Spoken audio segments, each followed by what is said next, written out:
নিব মাজৰ চেও খচালিৰ কামি চাৰিজন মানুহে কান্ধত তুলি নিব চাৰিজন মানুহে কান্ধত তুলি নিব নৈৰ ঘাটলে বুলি মোৰ মনাই ঐ নৈৰ ঘাটলে বুলি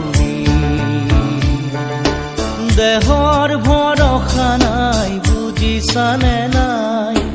দেহৰ ভৰসা নাই বুজিছানে নাই আজি হাঁহি আছো ক'বতো নোৱাৰো আজি হাঁহি আছো